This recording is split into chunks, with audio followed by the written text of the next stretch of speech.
hour.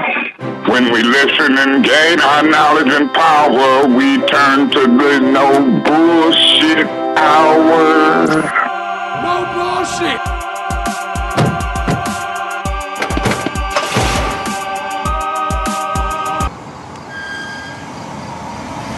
No bullshit.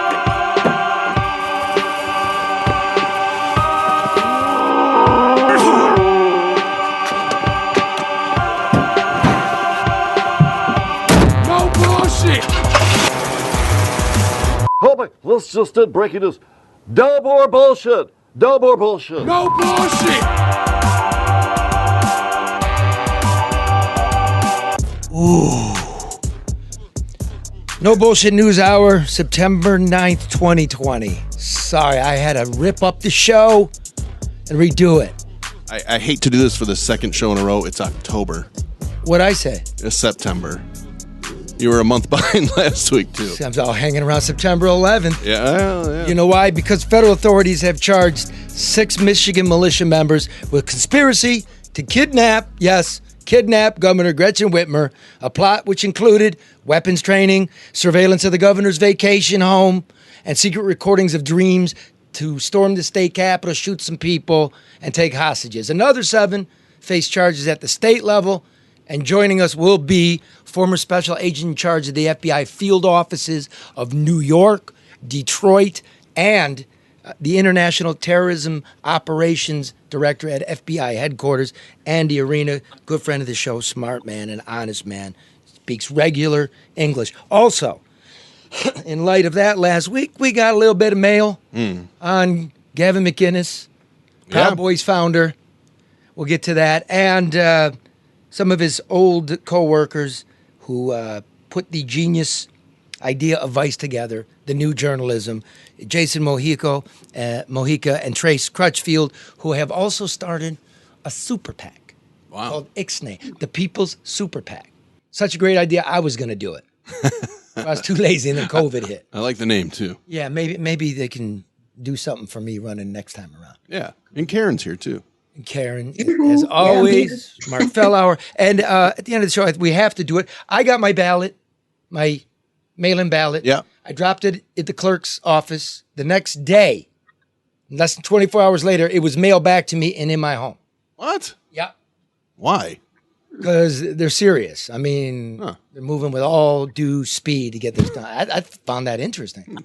I don't even know how they your application, and then you got the ballot. I dropped the I see what application, you're but saying. then it was mailed through the post office, and I got it the next day. Okay. So something's afoot here. Good. But in any case, Agnes Hitchcock, who's really Black Lives Matter, who's really the community activist, who really bothers herself with what's going on, the Call Them Out Coalition, Make Us Whole Detroit, the one-woman ban on Vote No on Proposal N will join us. So we got a lot to do. We got to move. But first, as always, American Coney Island, let me just say this. Downtown is dead. COVID hit everything. The businesses are gone. Quicken Loans not working from home. The government, even though everybody's still getting paid, is not in the office. Come on down to Michigan and Lafayette and support Michigan's oldest family-owned and operated restaurant, the creators of the world-famous Coney Dog. At Michigan and Lafayette, nice, it's safe, it's sunny, it's clean. Come support, or you can always get the Coney Kit. Go to AmericanConeyIsland.com, and all our guests today will not be getting a Coney Kit because I can't afford them anymore. There's a lot of them today, yeah. But I am going to get you compliments of Luke Nowacki from, what the fuck is Luke? Pinnacle Wealth. Thank you. Yes. Pinnacle Wealth. A Fix the Shit t-shirt. Beautiful. Which goes to help kids of our choice get some supplies, get a car, get a computer. We're close to the car, by the way. Good. Yeah. Excellent. And we're getting some file cabinets for school teachers that handle sensitive documents of students, like their psychological papers. They don't have filing cabinets that lock? No. Oh. And that, in a roundabout way, is for kids because your privacy means something to us. Sure. Yeah, we're in a lot of trouble here, man. But Jason, Trace, Andy, Agnes, you'll all be getting a Fix the Shit t-shirt. Compliments of Luke Nowacki, who reminds you, do not overreact with the ups and downs of the stock market. What did Luke say when it's at 19. There's opportunity here. It's panic. He was right. Don't invest by gambling. Get some advice. Luke Nowacki at Pinnacle Wealth, 248-663-4748. As you may not know, he's helping my mother. So if I'm bringing my mother to him, You know he's good. yeah, he's real good. Yeah. Disclaimer time. 248-663-4748. Luke Nowacki, Pinnacle Wealth. Hit the disclaimer. Securities and investment advisory services offered through Royal Alliance Associates Inc. Member FINRA SIPC. Royal Alliance Associates Inc. is separately owned, and other entities and/or marketing names, products, or services referenced here are independent of Royal Alliance Associates Inc. Yeah. Yeah. All right. Andy Arena. The FBI uncorked a nefarious plot by 13 goofballs, the leader of which is living in the basement of a vacuum repair shop in Grand Rapids. You, one of the most badass law enforcement officers I've ever met, how real was this? Well, Charlie, I mean, even though they're irrational goofballs, you got to take it seriously, right? Yes. The world we live in now, everybody's agitated, everybody's angry. You just don't know what these people are going to do. And I will keep using two words: extremist and irrational, right? And those kind of go together. When those two come together, it's not good. Okay, so here's the FBI filing. Here's what they said. What's this cat's name? Adam Fox? Adam Fox is one of them. Yep. Yeah, the ringleader. And so Fox is caught on a wire with one of his buddies, by the way. One of his buddies was freaking out because they're talking about shooting cops. Seems like everybody's talking about shooting cops now. Now we realize how important they are in our lives. Don't shoot cops. Okay, here's what he says. What a message. Don't shoot cops. Don't shoot cops. Pretty simple. You know how many of these groups in my career I've hung out with? Yeah. These militias, 10. Yeah. The Oregon 3%ers, the Bundy people, the Mountain Minutemen militia protecting us on the Mexican border, the Ohio 3%ers. I went on training maneuvers with the Michigan militia. Not geniuses. And always it's somebody on the inside cooperating. Always. You're infiltrated, you dummies. You dummies. Couldn't even tie your shoes, but they're dangerous. But here's the plan. According to Adam, the vacuum cleaning dwelling basement guy. Yeah. Unemployed. Here's his quote. Snatch and grab, man. Grab the fucking governor. Just grab the bitch, because at this point, we do that, dude. It's over. And then after kidnapping the governor, the group would remove her to a secure location in Wisconsin for trial. Yeah. Okay? Now, Fox suggests to his cohort, right? His dark ops guys, that they get a realtor to help them find the exact location of the governor's vacation home and collect information on the surrounding homes and structures. Now, Andy, is that conspiracy? The 6 guys are charged with conspiracy to kidnap. Now, they did surveil the governor's vacation home. Is it conspiracy to drive around and take a look at it and just talk about it? Or is that protected in America as freedom of speech as long as you're not acting? So the First Amendment, you hit right on it, Charlie. The First Amendment of the Constitution of the United States gives us the right to say damn near anything we want, right? It's when you start to take actions. And so it's going to be a series of things, and they're going to have to prove this in court, right? It's a hurdle that the government's going to have to get over. And we saw in the Hatari case, they didn't go over it. We didn't get over that hurdle. But yeah, I mean, it's got to be a series of things. It's got to be surveillance, planning, training, acquiring people, acquiring weapons. So if the government can show a number of these things, steps, right? It's step by step by step, getting closer. The plan you just read, we all chuckle about it and laugh. As I said, these are not rational people. Just sitting around talking about these things on its own face is not enough. The government's going to have to show step by step by step that they were getting closer, or at least attempting to get close to pulling this thing off. Now, you're talking about the Hatari, which for the listener, you might not know. Michigan, we go through this. Timothy McVeigh stopped through here, the Michigan militia. The Hatari was about 2010. It was a group of, they were living, not downriver, but near the Ohio border in the country. They threatened, their plan was to kill a cop. At the funeral of the cop, they're going to wipe out, blow up a bunch more cops. Is that correct, Andy? You had a guy on the inside. Generally, yeah. And the judge just kicked it. Yeah. Why? Well, in her opinion, the steps that they had taken did not take away the protections of the First Amendment. I will disagree with the judge's decision. Doesn't matter. I mean, the judge is the judge. So that hurdle that is got to be gotten over by the government in this case. So they're going to have to show everything that these knuckleheads did, was a step towards actually doing what they were planning. And talking about, storming the Capitol, going to the governor's vacation home. I mean, they're kind of all over the place, but what steps did they take to meet those ends, right? Yeah. That's going to be interesting. That's what's bothersome, because let's go to the other nefarious plot, which is nefarious, which is they're talking about bringing their long arms to the Capitol, shooting the place up, taking hostages, including the governor. Now, that doesn't take a group. That takes one. That's Las Vegas. That's one nut. And that should be a concern. Yeah. So, Charlie, you just hit it right on the head. We were talking about a bunch of guys sitting around, spitballing crazy ideas. That's really the concern of law enforcement, right? You find out these guys are thinking about doing this. You're able to infiltrate them. You're able to get some recordings. How long do you let this thing go on? Because it just takes one. It takes one knucklehead to, on his own, just say, "The hell with it. I'm not waiting any longer." He reads something in the paper or it just sets him off, right? Mm-hmm. And then you got a problem. We've all seen it. You got people walking around with AK-47s and AR-15s inside the state capitol. I mean, it's mind blowing. But so, Andy, if one of those guys goes off the reservation, you got a problem. In a weird way, Facebook lets these guys meet and exchange ideas, but in another way, the more people involved, the more likely they are to get caught. Is that correct? Yeah, I mean, so from a law enforcement standpoint, from a domestic intelligence, and by the way, Charlie, you and I were talking about this last night. I teach a class on this at Cooley Law School. Last week we were talking about this.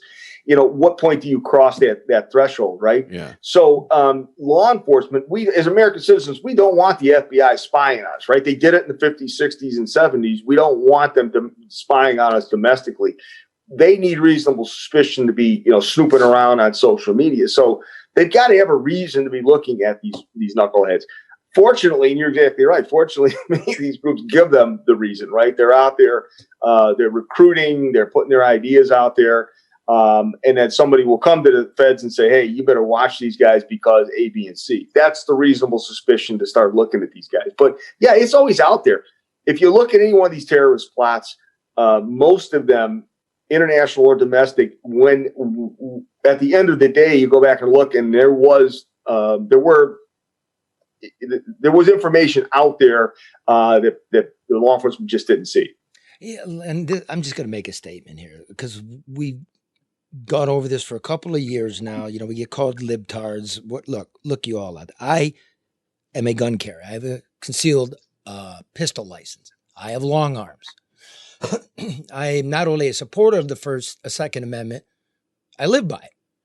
But I know, and now, come on, that when they went to the Capitol earlier in the year, everybody remembers, and they're shouting and they're standing above the legislative chamber. There's pictures of them. It was two of these 6 guys that were arrested. When you're walking around with you're intimidating people. That isn't my right. What that showed me was, yeah, we got a problem. It only takes these 2 assholes. What if they decided to use it? Like, there got to be some responsibility and some kind of barrier between your rights and mass mayhem. You think so, Karen? Yeah, you're a gun wanted carrier. to ask Andy, do you think the political climate is contributing to this? I know Facebook and social media on one hand are providing platforms, but then there's the oversight, because they have been accused of allowing these kinds of things to foster. So what role is the political climate playing in everybody's wantingness, willingness, or comfort level with coming out, so to speak? So 2 questions here. First of all, I'll talk about the social media. My perception, the social media companies have never been good corporate citizens, right? They're out to make money. They don't care what's on there. They have never done enough, in my opinion, to police their platforms. The second part is, the political environment that we live in, right? There's a lot of agitation in our world right now. And so from a law enforcement standpoint, you can't be just looking at right-wing extremists, white supremacists. You've got to be looking at anarchists. You've got to be looking at people all over the political spectrum. And oh, by the way, you've got groups like ISIS still out there, right? And so if you take your eye off the ball and you focus on one side or one group, you're going to get hit somewhere else. So law enforcement cannot be political, right? But you have to be aware of the political environment, right? So the next 3 weeks leading up to and then after the election are going to be really interesting times in our country. I'm really concerned about the agitation in our society right now. And, all it takes is one to just go out and act on their own, right? I've had enough. I've seen enough. And they go out and do something. And it's concerning. Getting back to Charlie's point, with people carrying guns. Hey, Charlie, I'm with you, man. I grew up hunting. I have shotguns. I carried a weapon for all my years as an FBI agent. I get it. I'm for what I call responsible gun ownership. You better know how to use that thing. You better train. You better secure it. But listen, the Second Amendment of the United States Constitution was written when we had 20,000 British troops sitting across the Detroit River, getting ready to invade this country. And so, when you're talking about an armed militia, this what we're seeing today is not what I think the framers of the Constitution. And the point I wanted to make was, look, I respect you all out there, but you must admit by now. The conversation earlier was, that's your right. They weren't there to intimidate anybody. We know by the wiretaps, they were scouting the place. They're going to shoot people up. And only I listen, I said when it happened, it's intimidation. I mean, I don't see any other, I guess there are other purposes, but listen, you and I are standing there, Charlie. We just look up and see dudes with long semi-automatic rifles. I'm intimidated. I'm intimidated. So, I think that was what their purpose. And I think this evidence shows that's exactly what was going on. There's a lot of fear out there of these groups, of Antifa, of ISIS. Out of all those groups, how scared should we be? And who should we be scared of the most, in your opinion? How about C, all of the above? Right now, it's a weird world we're living in, man. There's just so much agitation out there. And I think we can't take our eye off any of these threats, right? I think for many years, post 9/11, we really did not focus on the domestic threat as much as we should have. Look at where we're at right now. There were many years we didn't look at Hezbollah, because we were so focused on Al Qaeda, right? Hezbollah is an issue, right? We can't take our eye off of any of these groups, and they all need the proper attention. Otherwise, they're going to jump up and bite us. That's true, but we treat it like the boogeyman du jour. Yes. Right? It'll be ISIS 1 week. It's going to be Antifa the next week. It's the Wolverine militia the next week. Well, doesn't this show that we can maybe trust the FBI? Well, I do. And maybe trust, law enforcement to break these cases, to track them? Is there too much fear out there? I am, at this point, we can do it. Andy's retired. We're friends. I respect this man and what he's done in his career. I'm for law enforcement, good law enforcement. Mm-hmm. Bad law enforcement, you can fuck off.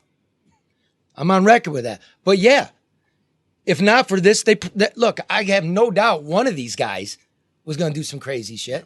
Yeah. You're hearing it. They're meeting in a vacuum cleaning repair shop basement like they're ISIS. One guy and this is who these guys are, they're broke, semi-employed. That's probably why they're left angry. behind, don't even understand the Constitution, angry that Whitmer's taken, the Constitution into her own hands, which is a legitimate beef, and it now gets lost with these guys. You got it, yep. Okay, Andy, the day before yesterday, before they picked up these dildos, Eric Mark Matthew Allport, right, who had served 11 years for shooting at a cop, who lived near Ruby Ridge and was now living in Macomb County, was taken down, shot, killed by FBI agents outside of a restaurant Is there any connection in your mind between, what would you call this guy, Alport? Well, he allegedly had ties to the Boogaloo Boys. Allegedly. I mean, there's been that out there. So What do we even call these guys? Andy, what do you call him? Is there any connection? Would there be coordination, Andy? That seems awfully Coincidental and convenient that one day you take a Ruby Ridge guy, the next day you take this militia group. Is there coordination amongst authorities?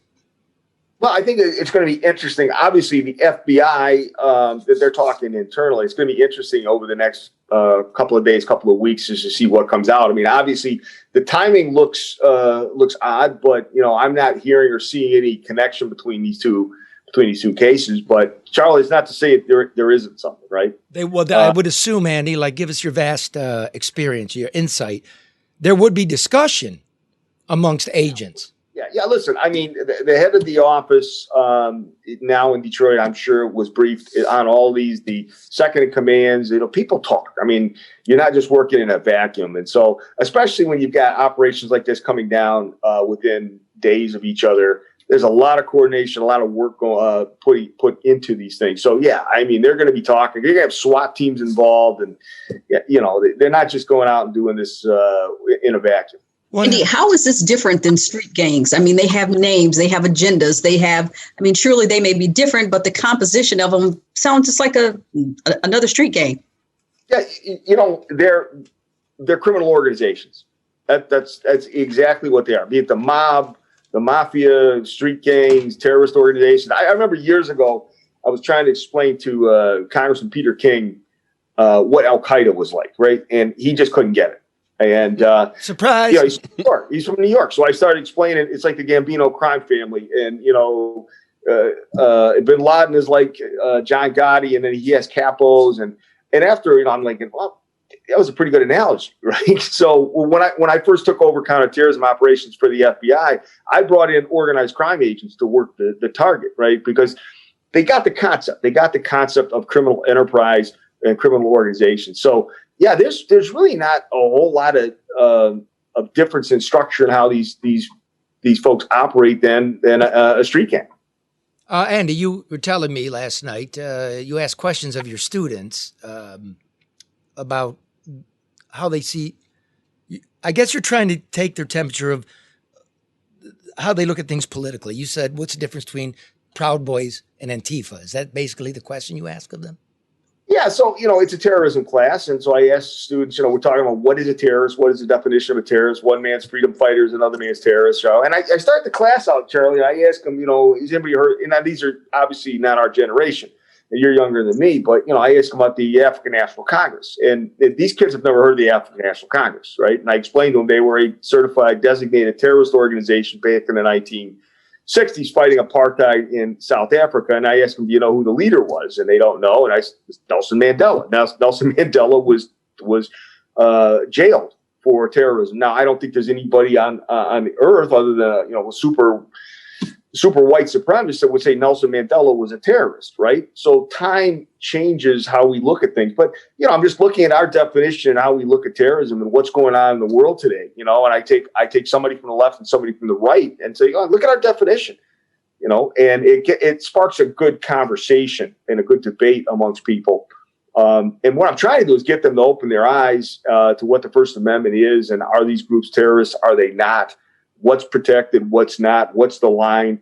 And try to get them to move forward in the class. But it's always very interesting to kind of spark that conversation, particularly amongst young people. It's a funny line because I think you're allowed to say what you want. It comes down to action, what you're actually doing. So maybe even with Hootery and these guys, hey, maybe we're not going to convict them, but it's better to neutralize them now because the plan was to do it before the election. Is there a little bit of that in play?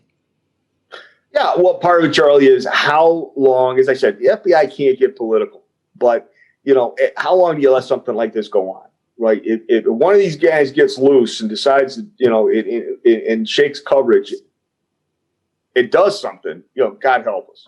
So, you're weighing that out. You're balancing how long do you let this thing go to gather evidence with the possibility that they're able to pull something off. So I'm just guessing that they got to the point where, like, this is getting so angry, and there's so much Virtal out there. We just can't let this go anymore.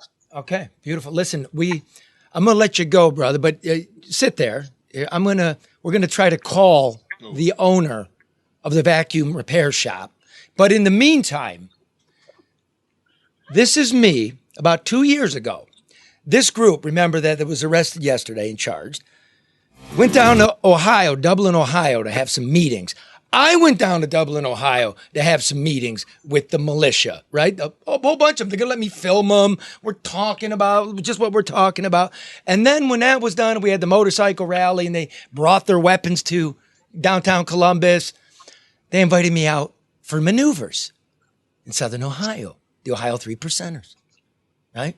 We got that? We got it. Here we go. Oh, we're going to do that. These Ohio guys, most of them are weekend warriors and not veterans at all. And let's just say they're not exactly special forces. If these guys are planning to come to my home in Detroit and save me and my family, I want to know exactly what they think they'll be saving me from.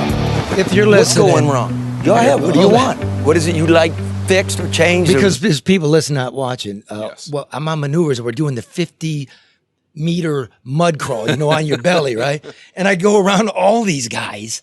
And then one guy's back there stuck in the mud. And a fucking reporter from Detroit's got to go back in the mud amongst all that fire. Yeah. And haul him out. You seem to be in a little better shape. I don't need you idiots coming to save me, because I'm going to have to save you, and we're both going to get hurt. Play that. I have it frozen right now, and you pulling him out of the mud. I can't see it, but neither can I listen. All But right. it was stupid. it's a funny visual. If these guys are planning to come to my home in Detroit and save me and my family, I want to know exactly what they think they'll be saving me from. What's going wrong? Go ahead. What do you want? What is it you like fixed or changed or better in this country? Not every Muslim's bad. The problem is the radicals that we have in this country. They made it hard for us to know who's bad and who's not. So the biggest thing we get to worry about are the Muslims living in this country. It's bad. Because like where I live, the issues work. Like it's the schools are shit. You're absolutely right. This is what I'm mad about. Those are little issues. They're huge to me. It's unfortunately this country's gotten this bad and so radicalized that we have to do this. I'm 43 years old. I don't want to be out here doing this. Use all my vacation all year just to keep up. For real, right? Are you the radical? I don't know. It's not that easy to get in. It's just, you don't come up here and say, I want to be 3%, you're in. No. We want upstanding citizens. We don't want guys to start trouble. That's not what we do. We don't start trouble. Gotcha.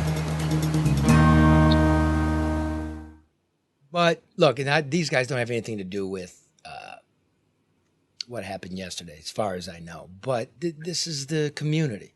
And you do start trouble. They do start trouble. You walk around fucking long arms, talk about Muslims, and then it switches to lefties and Hillary, and then we just got to stop, right? And I don't. Is it Trump's fault, Andy? Did Trump do this, or has this been with us for a while? I think it's been with us for a long time, Charlie. It's become a little more fashionable, but it's funny. I was talking about these guys. It's kind of like when we were kids. I'm a little older than you, but I grew up in Southwest Detroit. The guy we used to go play Army. Right, we get our play guns and we crawl around and stuff. And these guys are playing Army, but they're 43 years old. So it comes to the point where you got to stop playing Army unless you want to join the Army, right? Well said. And and if you want law and order, no, actually, don't join the police. Don't. We don't. Yeah. We don't need that. No, that's another issue. Play Army. Don't do that. All right. Well, Andy Arena. I'll give you my thoughts on police hiring and training and what I think the issue is. But yeah, you're exactly right. You want to play Army? Go join the Army. Don't be doing this crap on the weekend. Somebody's going to get hurt. Give me the breaking news. Give me the beep, beep, beep, beep, beep. Oh, I just called, right? Go ahead. I'll just have to do it. Boop, boop, boop, boop, boop, boop. Tomorrow morning, the Detroit police are sponsoring a drive-through application process. Yes, you can drive up and apply for Detroit police, and I'm doing it. Good. Tomorrow morning. I will be applying to be a cadet in the next class of the Detroit Police Department. Put up or shut up. Where are they doing it at? That's pretty cool, Charlie. Police headquarters. Police said, okay. Yep. Here's what you need if you're thinking about it. It's pretty rigorous. You have to have a pulse. You can't have been convicted of a felony. You could be arrested for as many as you want. Yeah. You must have a driver's license. You must have proof of a GED equivalent or better.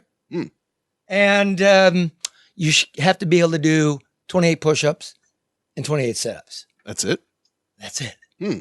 There you go. Do that, Charlie. I'll go with you. I know. That's it. That's what's going on in this country. Let me ask you this. Have the standards changed, or is that just they just need police right now? That's Look, you've got Andy Arena. Andy? The guy who's head of counter-terrorism. Why are you asking me? Andy, do you know if policing standards for new cadets have changed? I don't know if they changed. I know the difficulty in hiring people is much greater. I mean, obviously with everything that's going on, but I hope they're not lowering this. I hope nobody's lowering their standards. You can't in law enforcement. You have to have high standards. That's part of the issue right now, right? It's how we're recruiting and who we're recruiting and how we're hiring them, how we're training them. The Michigan State Police, it's still like Paris Island. And, is that how we should be training cops today?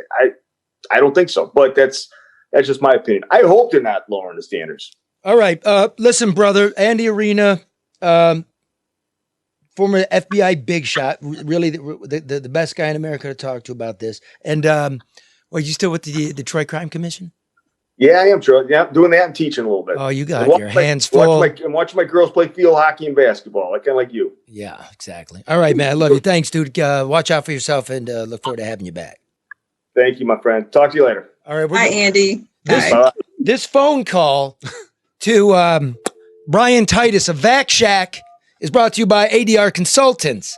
If you're a construction outfit doing business, vacuum repair shop, getting your balls busted by the man downtown, you cannot handle the bureaucracy. You need to keep to the rules. You want to grow your company, Barry Ellentuck at ADR Consultants. Honest, ethical, smart. Shack, may I help you? Yes, can I speak with Brian, please? This is Brian. Hey, Brian, this is Charlie LeDuff over in Detroit at the No BS News Hour. Does that translate into no comment? Hello, that Brian. Wasn't very nice. No, I'm sure that was just some static interference from the CIA, Global Communications Capture Network.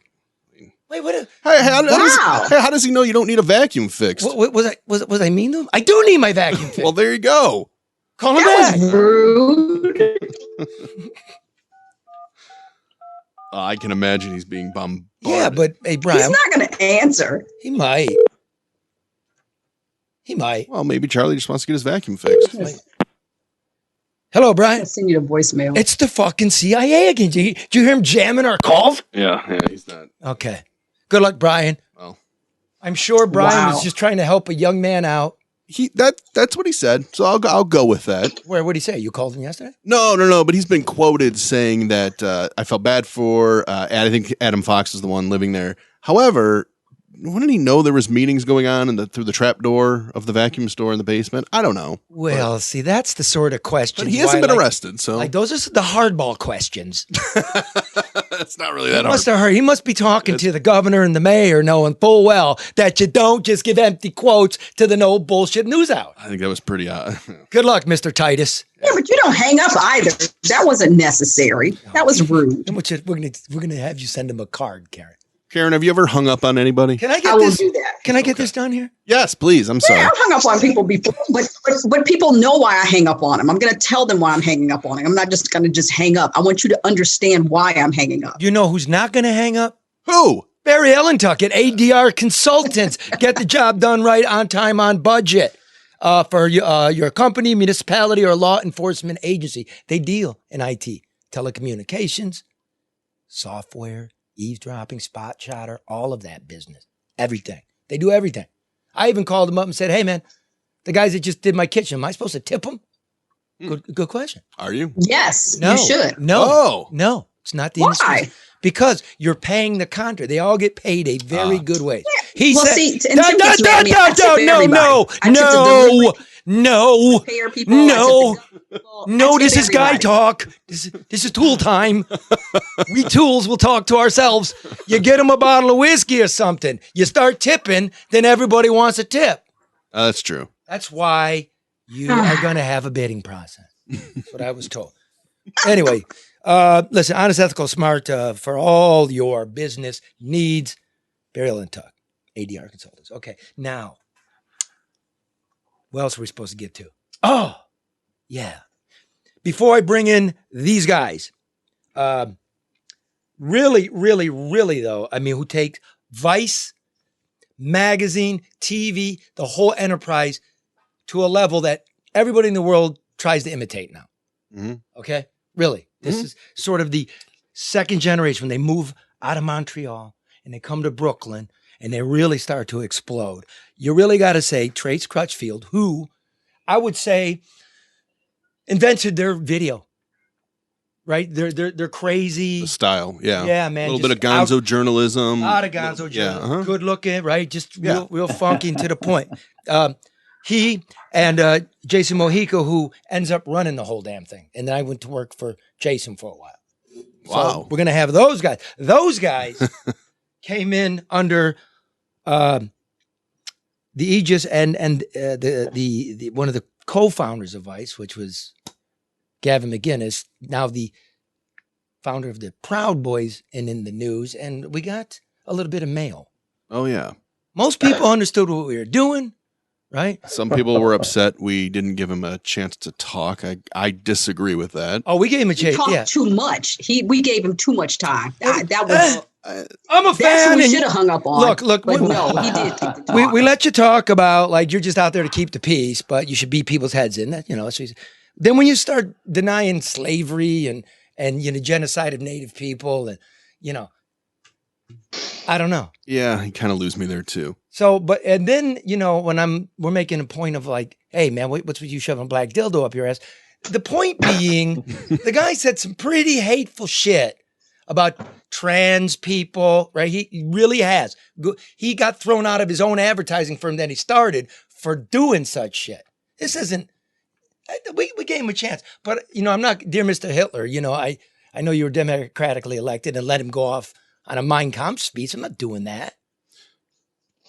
Yeah. I mean, he's not a Hitler, but I know what you mean. I thought he had a chance to speak and it got a little bit off the rails and then it's just. Fuck it. And then it ended with this. You explain a black dildo up your ass. Roll that. Hilarious joke? A joke? What is a joke about having a black dildo up your ass? Your sense of fun. You've lost color. No, I like fun. That's the color. And you have no sense of fucking fun anymore. What? That's fun? Hey, from a comedy show, pretending it's some sort fun, of Red? Oh, fun. Fun? Red, stick that pencil in my ass. That shit look funny. No, thank you. And the fact that you guys are obsessed with white supremacy makes you as juvenile as a fucking dumb feminist in college with purple hair. Oh, that reminds me. Or politics. You studied women's studies. And he's gone. Oh, great, good. We made him so mad he hung up. Okay, guys, look, before we go anywhere else, I also got this part. Look, I understand what a dildo's for. It's for sexual pleasure and I get that. You don't know anything. I'm not going to do like my uncle's a gay. You know what I mean? Mm-hmm. That's not what that was about. What it was about was how ironic. Gentlemen, you worked with the guy. What was he like? I did not overlap with the Venn diagram of Go on, Trace. Venn diagram. So, but yeah. I like you holding your hands together, though. He sure holding did. Your hands together like that reminded me of the dildo that Gavin. Like I heart dildo. You saw what he was doing with his hands. I came later, but anyway. But I digress. Trace, was that fair? What was what fair? The way you handled it? Yeah. Oh, I think so. I mean, he did it for a laugh, I think, and then why he got upset about it, it was a little weird to me. I don't know. But okay, I mean, look, you guys like created the hipster Bible. You're the Uber dudes, right? What What was happening there? How does he spin out going to the right, and you guys are creating a media conglomerate of liberalism? How does that? It's really kind of hard to say. I mean, I've been thinking about it for a long time. We hadn't worked together for like 13 years or so, and he always wanted to shock people so much, right? And he shocked people on the left, but he slowly started going to the right. And it was just like you saw him in a video game, just careening to the right, and you were thinking, what the fuck is he doing? Are you going to come back? And all of us, ended up cutting bait with him because it was just too much. There's just no explaining what the fuck was going on in his head, right? I've talked about it before. If you're going to make a choice to become a right-wing pundit or a right-wing commentator, that's one thing, because he always wanted to be kind of in showbiz, but he got so radicalized, not even the right word, so reactionary that even Fox News said, you're too much for us. And I thought, dude, this is a bad business decision. It's a bad philosophical decision. There's just no winning. And I just think he couldn't control himself. I really don't know the answer. Well, Trace, that's what I wanted to ask you is, do you think I'll give him this. He's a smart guy. He's a very hard worker. Do you think he believes it? This is the question everybody asks. I don't know, and I've been saying that for a long time, that I don't know if he really believes it, but because he carries on this way so much, that's who he is, right? There's just not another moment where he lets his hair down and he pretends like he's not believing that. So all we can really do is take him at his action, right? I mean, it's the same old thing they say about Trump. Don't listen to what he says, watch what he does. Well, and he says he doesn't do anything. He's just there to protect free speech of those who have a conservative bent. And I get a lot of mail from people that are fans of his. Is that all it is? I would say that these guys, they all got this bee in their bonnet about going to college universities. And then when people would protest, they would get mad. And it's so ideal that everybody's like a total libtard, like you mentioned, until they become an Antifa super soldier. Like, you don't have to do anything. You're a simpering baby libtard, but the minute you say anything, you're like, oh, you're a dangerous leftist. It's all grievance, right? They all feel like something's being taken away from them. But really, what's happening is they're being booed. They don't like being heckled. They talk a little bit about a lot of these right-wing guys are failed comedians. And essentially, when people come out and boo Gavin at a university or something, he thinks that they want to kill him. But the reason things get ratcheted up is because of the language he used. Interesting. Okay, let's leave it at that. I had enough of that, but it is really interesting. Here's a guy's performance art metastasizes into a discussion between homegrown terrorism. Yeah. Right. All this. It's like, I don't even. Let me calm down. This is what my whole life's like.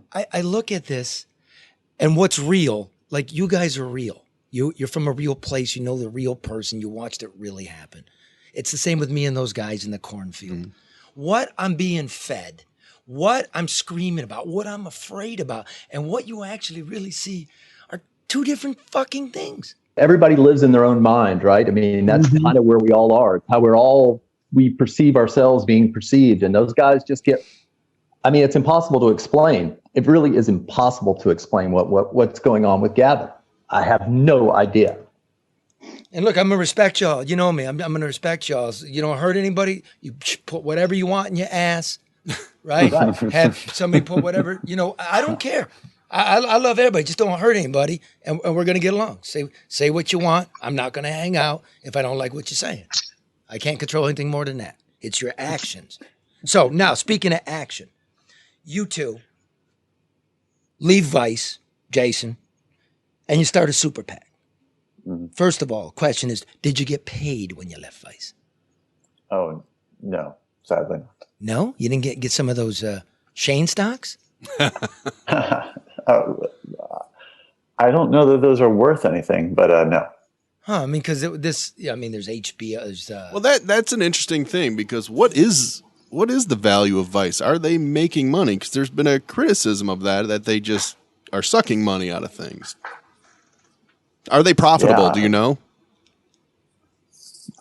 Beats the hell out of me. Okay. I don't know revenue, profit, all these terms get used in kind of mystical sort of ways. But, so let me read between the lines there. You were there. You weren't making any fucking money, but you're like, this is great. I'm getting paid well, and there's booze all around the office here, right? It's a goddamn party. Now you're out, and who cares? So now, you guys, this is the greatest. I called you up a while ago, thinking about running for office here, like U.S. Senate, because our choices here are just oatmeal, just terrible. Right. Yes. And you said you had formed a super PAC with Trace. Explain what it is. Well, before that, I remember asking you if you were prepared to win, because I really thought you would win. And actually, there's still a few weeks. I mean, can't you? No, I mean, look, COVID killed all this, first of all. You can't get signatures, right? So it had to be done last year or it wasn't going to happen. So that's why I said, too bad. Yeah.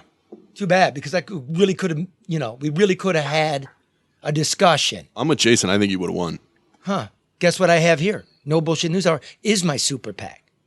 There are people who fund it. We do get to bring out the ideas, and we don't have to be afraid, and we get things changed. So now you found Ixnay. Like two guys, like, fuck it, why don't we just be a super PAC? Yeah. What is a super PAC? Why not? Start when Citizens United happened, everyone understandably was a bit wound up, and people get really bent out of shape, understandably, about millions of dollars of corporate money flowing into politics. But at the same time, I saw an opportunity, and it's that, schlubs like us can also, with, a form that is easier than starting a business in your, home state, start a super PAC, raise unlimited amounts of money. Sadly, we haven't found anyone to give us unlimited amounts of money, and also, play the same game that our political enemies play, which is to create and run ads on television, Facebook, Twitter, no longer, and engage in a lot of political mischief. Did Twitter kick you So off? is Ixnay, are those acronyms, or is that Pig Latin for Nix? Oh yeah, it's Pig Latin. That's what I thought. Which we're finding is a generational. It kind of shows our age. It does. Not mine too, because I know what it was. Did you get kicked off Twitter? Twitter, recently canceled all political ads. They stopped taking political ads, which was kind of a bit ridiculous because they weren't really making much money on political ads. So it wasn't a painful decision for them. Oh, there's a lot of money political ads. We won't take them. I thought about that earlier in the year too. We'd take them, but no, we're not doing it. So what is the sole purpose of Ixnay? Is it just to get rid of Trump? Yes. Are you a flaming liberal? I don't think that we really have. I mean, when we started this thing, we really didn't have any political agenda, except that we had seen that, especially living here in New York, you've seen Trump for 20 or 30 years just acting only in his self-interest. And in 2018, when Jason and I first really started talking about it, and he asked me, what do you know about super PACs? And I was like, they're fucked up. Fuck super PACs. And he goes, Trace, I think you should think about it a little harder. And I started thinking about it, and I was like, oh, you're right. We could have one. We just decided to take it on our own and really to just try and get Donald Trump out of office. We haven't really latched on to anything else. Politicians are really sort of afraid of super PACs. So you can't really just glom onto somebody's campaign. Like Charlie mentioned at the top, we sort of went to attack Ted Cruz, obliquely in a way, which meant that we were kind of to support Beto O'Rourke. But it wasn't just because we were for Beto O'Rourke. And Beto O'Rourke probably was like, this is the last fucking thing I need. This dude down here talking about Ixnay. Yeah, but it just seemed like it actually seemed kind of like a business opportunity where we could make mischief and have fun with politics, because we do like to joke about that kind of Yeah, see, what's cool is like when you were young and hip and you made some money, then you can be middle-aged and fuck with people. It's like the dream in America. And now, Ted Cruz is a fucking Canadian, just like Gavin McInnes. They should go home and they should take Justin fucking Bieber and Jennifer Grant home and never look back. Get out of here. Got enough problems. Now, America first. First, last, and always, baby. Before we let you go, you guys, so your latest endeavor here was to cast voodoo magic on Donald Trump. Could you explain, please? Yeah, well, look, I mean, the last thing we want is for it to be November 4th and us to be kicking ourselves that we left any option on the table when it comes to removing Donald Trump from office. So while we've done, the hard work, we've done ads, we do phone banks, Trace's over there sitting there handwriting postcards. We've had tons of volunteers to do that sort of thing. A guy we know in Chicago named Shane Bugbee, who's kind of a master of the occult, made some offhanded comment on social media about Donald Trump using chaos magic. And, I'd recently read some book about the use of sigils against Hitler during World War II. And I said, what we need is a sigil to get rid of Donald Trump. And he agreed. And he, kind of put together what we're calling a coalition of the witching to create a sigil designed to encourage the voting out of Donald Trump. And so the first ritual use of the sigil was by Shane Bugbee on the 28th. And what happened was we were planning on just kind of doing this in the background. And then all sorts of spooky shit started happening in the campaign. And we got a bit freaked out. Like, maybe we don't know what we're messing with here, So you did a voodoo doll, basically. And you hired a warlock to hex Donald Trump. And then the fucker almost dies. Yeah. And you're proud of yourself on this. Because it's actually got No, actually, I was like, we have to stop. I literally was like, we can't do this. When he first went to the hospital, I was like, we got to cool this a little bit. But then by the end of the day, I was like, nah, turn it back off. Man, my brother, my brother is hanging onto a factory job here, right? Oh, what the fuck? Don't know what to do. And these fucking guys are playing around with voodoo dolls and shit. Can you guys put this to good work? It's even easier than a doll. So we also wrote a pop song called the Pina Colada song, which was just a ripoff of the Rupert Holmes song, the Pina Colada song, about Donald Trump stepping aside. Yeah, no, here's the thing. Everything. We're writing music. We're sending postcards to 65-year-old women in Pennsylvania who like to read and have never missed an election. We're doing anything we possibly can. Have you gone down to the county clerk's office and volunteered to count absentee ballots? I haven't, but I am a poll watcher. I'm going to be working on the polls starting on October 24th. Oh, socially distanced. Okay, be good. Yeah. Oh, yeah. They have a lot of rules. Got a lot of plastic and stuff in there. All right, boys. Listen. Wait, Trace. Yeah. What does your shirt say? I've been trying to read it ever since you've been on. Can you read it? It's a picture of Dwight Eisenhower. It says, "We're not happy until you're not happy." Okay. And who's the that? guy who prints our posters. So we early on started doing a lot of DIY stuff with postering all over the country and sending these posters out to people. And the guy who makes the posters gave me this shirt. Pretty cool. All right. Obsolete. His name of his company is Obsolete Industries because he knows that his company doesn't have long for this world. Boys, give everybody the website where they can find your work and what you're doing, Ixnay, et cetera. It's ixnaypac.org. IXNAYPAC. Look for it. Okay. And geez, I wonder what you're going to do if this guy loses. I mean, what's all these pundits and lame writers and what's everybody going to do? If you lose it, we're going to turn on your campaign. We're going to come help you. Well, you're going to be a policeman by then. Man, I'm just doing stuff. Yeah. I'm going to count ballots. I'm going to apply and see what's possible. You might already be a policeman by then, though, Charlie. Yeah, you're going when? Tomorrow? Yes, mañana. Hey, I wanted to say one thing before we get out of here, because I was listening to the show. And now I don't want to speak for Jason because he's from Chicago originally. He's got his own thing. But in the past, when I've been to Detroit, I was always a Lafayette Tony guy. But now you've changed my mind. I'm off Lafayette. Bro, I'm going to tell you real quick. It's a family recipe at American. The dogs are made specifically for American. The onions are Vidalia. And during the shutdown, we even scrubbed the ceiling. One day we're going to have Grace and Ali on. And I want to know why they chop onions next to the toilets at Lafayette. I just not doing downstairs in the room. You've seen it, but they're right next door to each other too. Lafayette and American. That's what makes it kind of cool. And you know what? Whatever you do, support them both. Come down it. You know what I mean? This shit's hurt a lot of people. They're going to make it. They've been there. for both nearly 100 years, American for 103. So support your local business. Thank you, boys. Yeah. And I'll call you after the show. All right? I appreciate your time. Thank you. Okay. Thank you, Charlie. Thank you, guys. Bye. Thanks a lot. Thank Thanks, you. everyone. Bye. Yep. Excuse me. That was Jason Mojica and Trace Crutchfield, a fucking fabulously talented guys, right? Yeah. And again, so is Gavin McInnes. I mean, even if you disagree with the what the super PAC's trying to do, it is kind of interesting seeing it come up from the grassroots or ground level of two guys, because there's a lot of dark money out there and a lot of super PACs that come from the top. They're expressing themselves and fucking around and just doing some performance art. You know what I mean? Sure. But they did it respectfully. That was a great conversation. No craziness like last week. That guy was psycho, man. I don't care what he was saying. This was at least a decent conversation. Karen, are you saying a dildo in the butt isn't funny?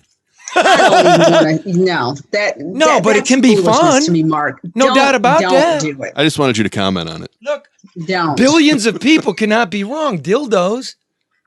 Charlie, can be fun. You're going to make me hang up on you. Let's talk about something that's no BS. Oh, yeah, news. Karen. That's BS. You ever used a dildo, Karen? No. No? Vibrator? Charlie, don't. Oh, she did. Not that either. But I don't want to talk about it. You know, that's not. She's a woman. Stop it. Okay, I'm sorry, Karen. You know. Wait a minute. What did the guy? Remember the guy last week called me a prude? Is that what he called me? He called you an old cow. Shit wasn't funny. Called you an old cow, man. Well, fuck him. If he'd done half for society what you've done. I mean, really. Look, you know, the point being, look at that. There's three men. Really, you know, not just them, of course. They create something of the age. Yeah. And one guy's way over here. These guys are a little left to center.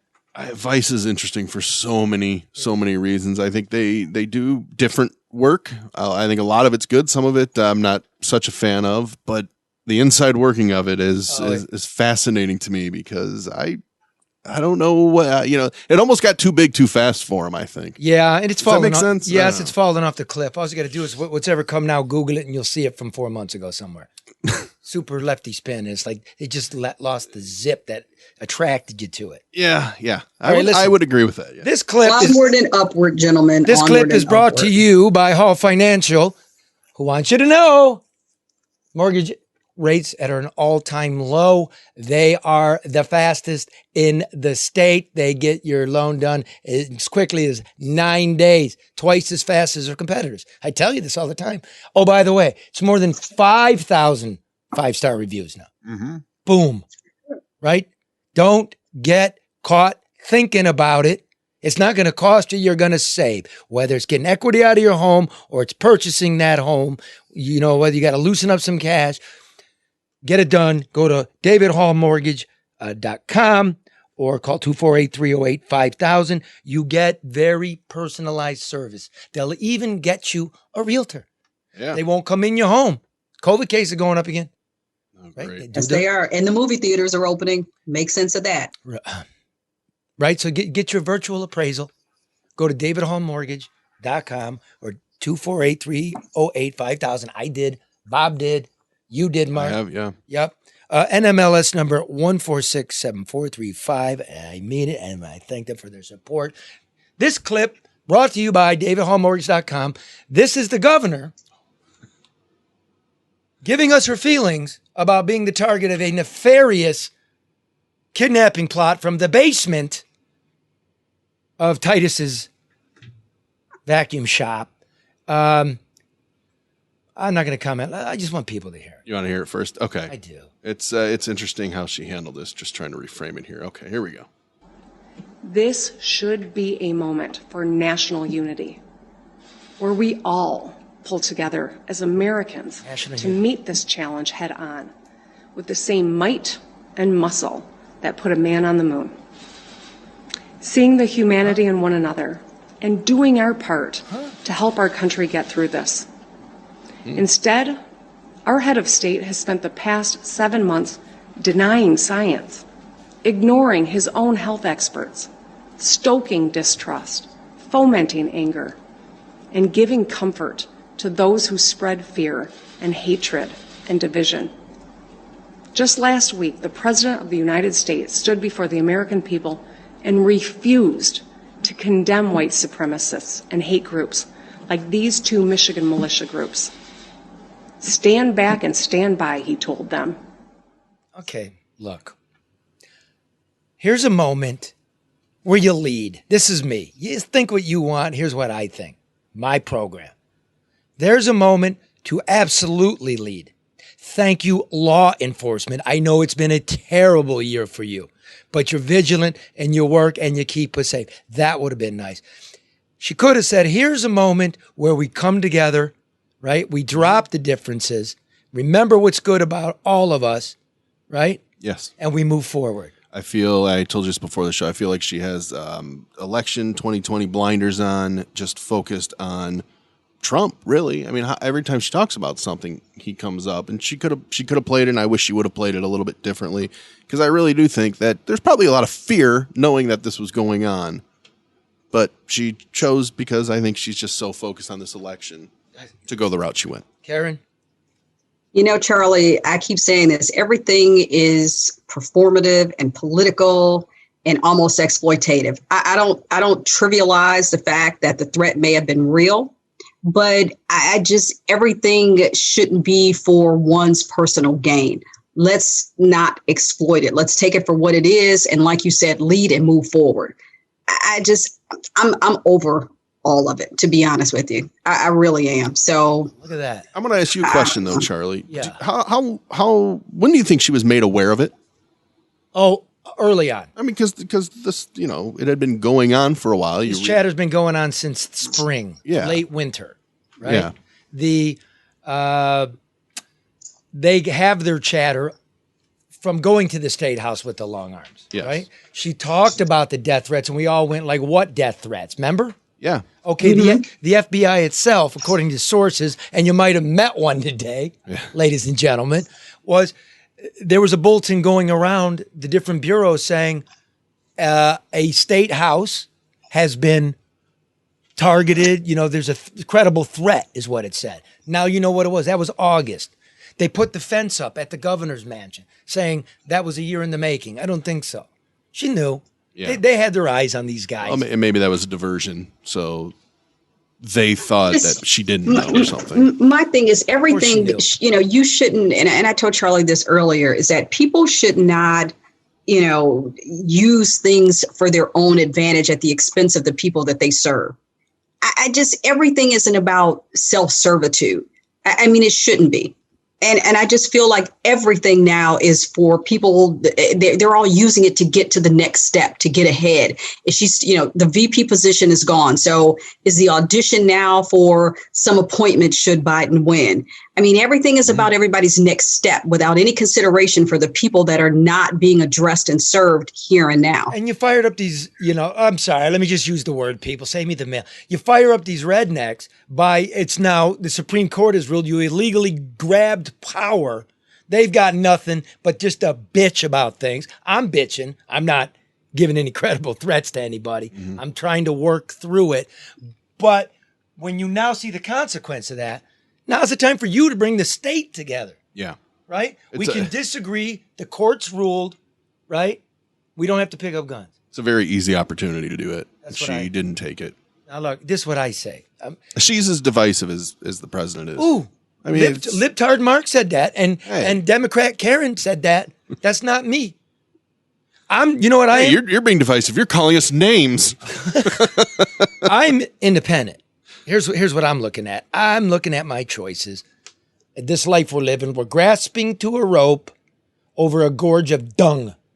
That's what it looks like to me. The political choices are between the red trucker cap and the pink pussy hat, right? Those are the uniforms of the two parties who seem to have no real answers. I'm just going to, real quick. Here's the thing. Facts.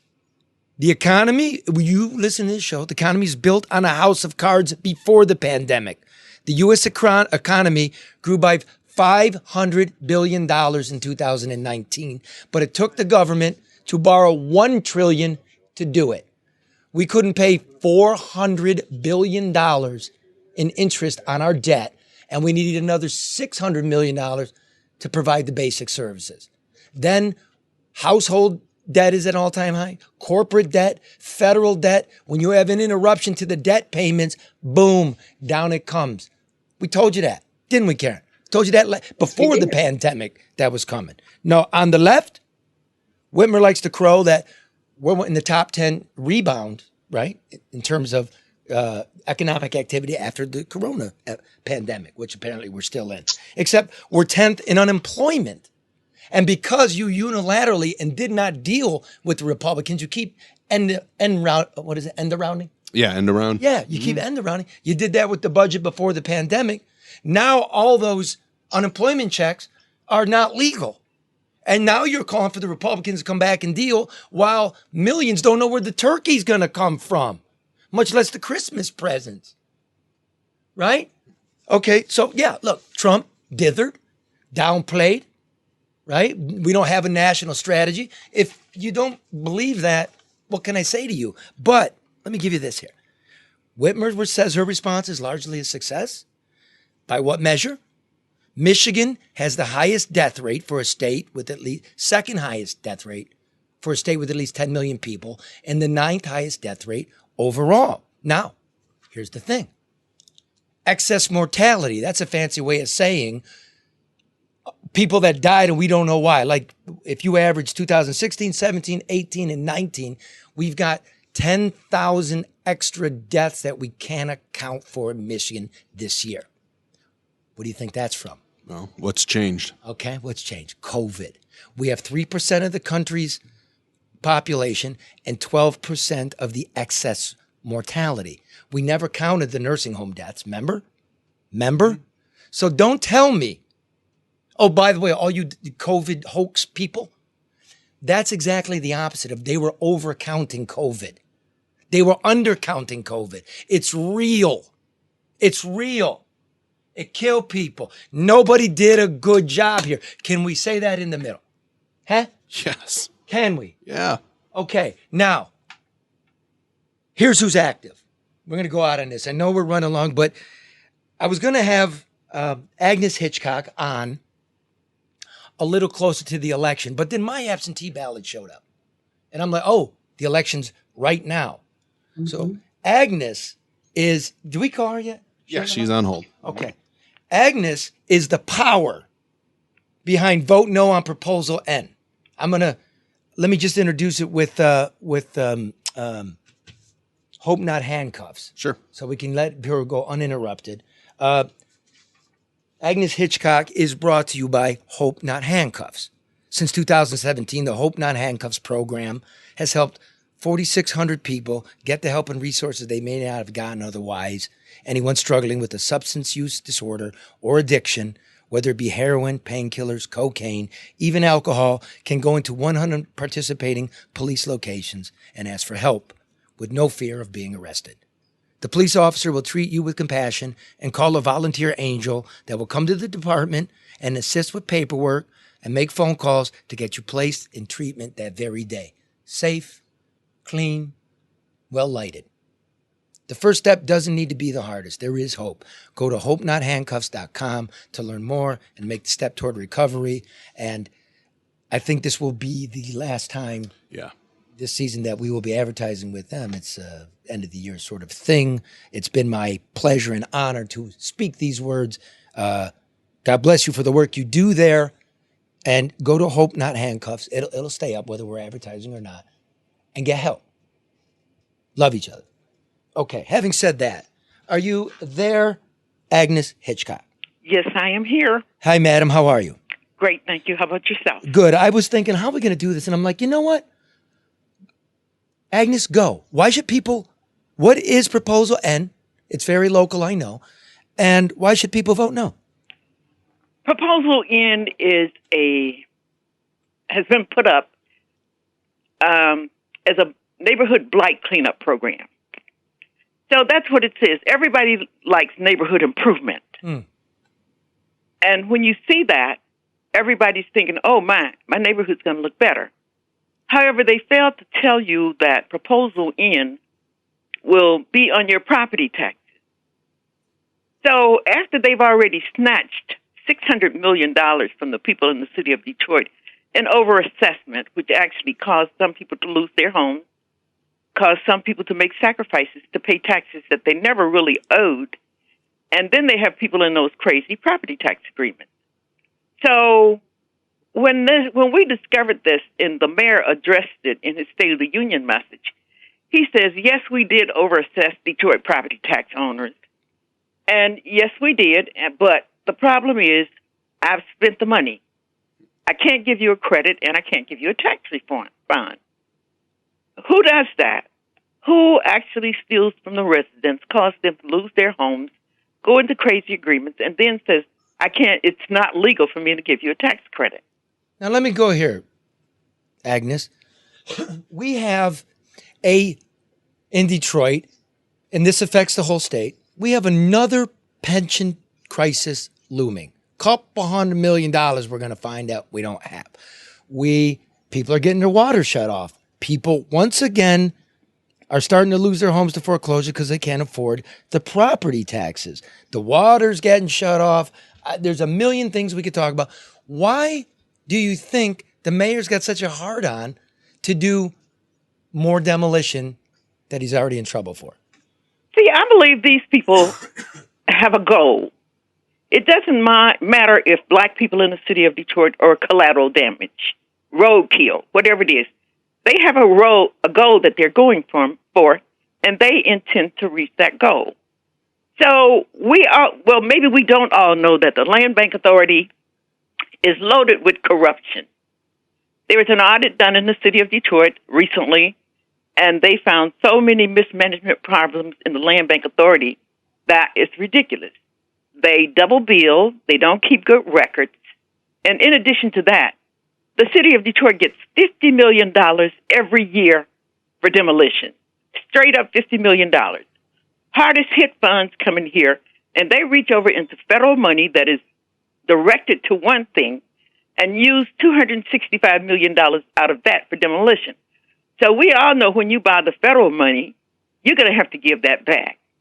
So in this time of pandemic, Duggan comes up with this $250 million scheme to pick the residents' pockets to have some more money to do bid rigging with. And there are already people that have gone to prison for bid rigging in the Land Bank Authority. So we cannot trust them. The people in the city of Detroit, we don't mind paying taxes. We really don't. But what they do with these proposals is, if you'll look, proposals expire over a period of time. The last election, 3 proposals passed. They were re-upped. Every time a proposal passed, they come back with something different and say, well, if it's schools, they do S one time, E the next time, and then they'll do X for excellence. Renewing the same proposal every time. Those proposals are not meant to be continuous forever. They're for a special product. See, here's the thing, Agnes. I believe the feds are coming for that money. I know they're active. I know there were grand juries.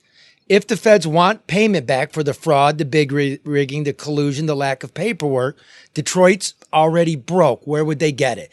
Can anybody in Duggan's administration make a promise that not a penny of this would go back to pay federal fines should they come? That's the question the media should be asking. That is a question, but see, they won't address that. They simply say neighborhood improvement. That's it. They don't want to talk about the corruption in the Land Bank Authority. They don't want to talk about mismanagement. They don't want to talk about anything except neighborhood improvement, $250 million. Would you please approve it? We say no. We cannot trust them to do anything that they tell us to do. Agnes, you're one of the most brilliant minders of local government that I know. You know, not just, we don't agree on the same things, but you do the work. You know where the money is. Your Detroit will breathe to me. You're the person that leads. And I see you on your own time and your own dime coming up with radio ads, cardboard mailers. And on the other side, who's funding Vote Yes on Proposal N? We don't know. It's a post box and it's a 501c4 dark money charity funded by a super PAC, which is funded by a super PAC, and they share a mailbox. You know what you're up against, don't you? It doesn't. That doesn't matter to me. I don't like to see anyone mistreated who will not defend themselves or they're too weak. And personally, I never accept discrimination, and I never accept disrespect. I want the same thing for myself that I want for everybody else. It's an insult to me for you to overtax my property, make me use a credit card to pay my taxes because I didn't expect to pay that much, and then turn around and ask me for $250 million. I say that they better hope that $250 million bond doesn't pass, because if it does, we'll be looking at them with a microscope for the rest of their lives and hope that we can get the FBI to go along with it. They're going along with it. I say, anyone who can hear my voice, vote no on Proposal N. It is actually a property tax. It's going to be on your property taxes. It's going to be collected on your property taxes. And if you do not pay your property taxes for whatever reason, you are subject to lose your property as a result of Proposal N. So right here, we say no on Proposal N. That's it. If anybody wants to help us with this issue, give me a call. Area code 313-874-2792. Early voting is taking place as I speak. We need to have people posted up on those polls, because people who are doing early voting, they're walking into the voting stations. They haven't cast their vote yet. Now, that's the one place that we're coming up short, is we don't have enough people covering those early voting polls. So call me, area code 313-874-2792. Let's make Mike Duggan wake up on November 4th, and everyone who's supporting this proposal, because they see where they can get a little something. Say, for instance, a contractor who doesn't live in the city of Detroit gets a $3 million contract.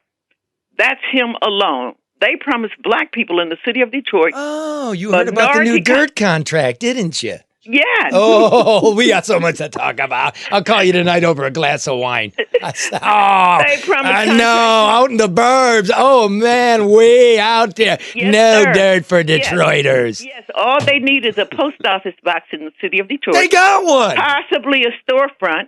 Never store a piece of equipment up in here, and never hire black people except for a few tokens. And you know what I see, this is where we go different. I go like this. I don't give a shit who you're hiring if it's graft. If this is an argument like, hey, man, some of the black contractors should get the graft, I'm against all the graft, because graft ultimately screws the people. I agree with that. Right on. Graft ultimately screws the people. So what I want is I want them to manage the money that they already have. Do not do bid rigging. Do not. Too late. Do not do for that, Agnes. Do not do it. Okay. What you're going to do is you're going to spend our money frugally. You're not going to tell your favorite contractors how much the bid is so that they could underbid it. Then come back and do add-ons and add-ons and add-ons. Yes, that's how it works. You don't go from $7,000, $7,000 to $10,000 for demolition, and then later on, you are up to $20,000, $25,000 for a demolition. That is bid rigging. Yes. That is bid rigging. That's what it is. Now, I'm going to say two things. One, anybody from the administration that would like to come on here and answer some of these questions, why we're picking demolition instead of water help or helping people with property taxes and paying them back what you stole from them, let me know.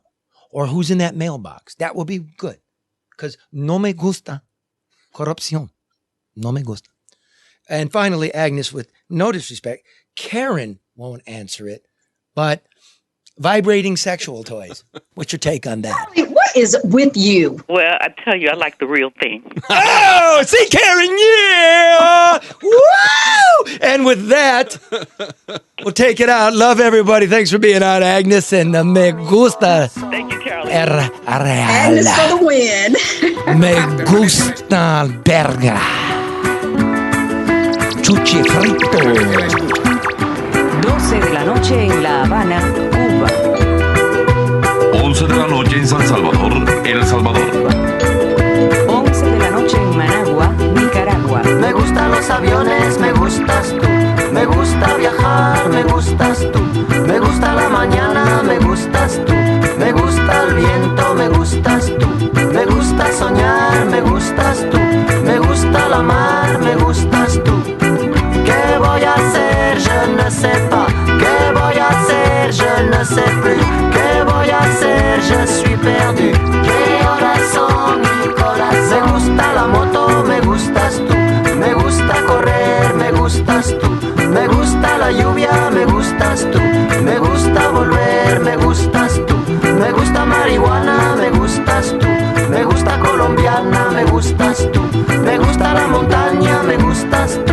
Me gusta la noche, me gustas tú. ¿Qué voy a hacer? Je ne sais pas. ¿Qué voy a hacer? Je ne sais plus. ¿Qué voy a hacer? Je suis perdu. ¿Qué horas son, mi corazón?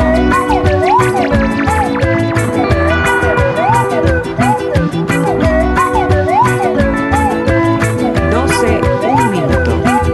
Me gusta la cena, me gustas tú. Me gusta la vecina, me gustas tú.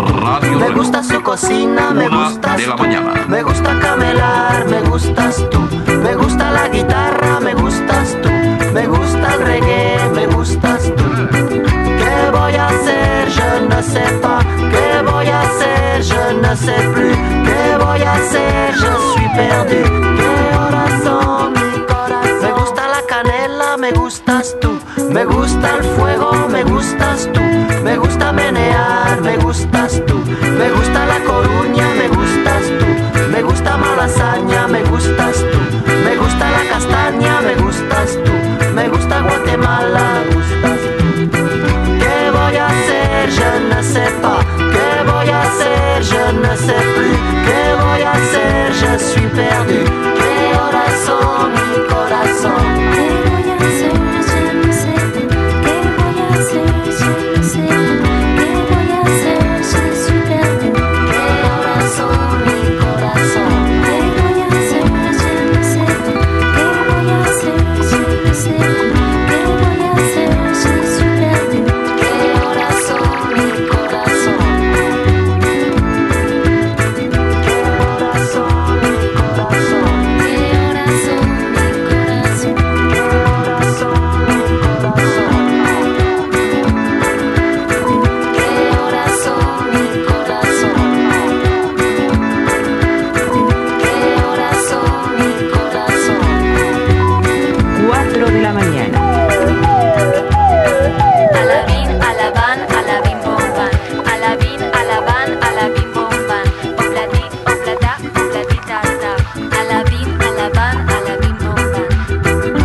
Radio Reloj.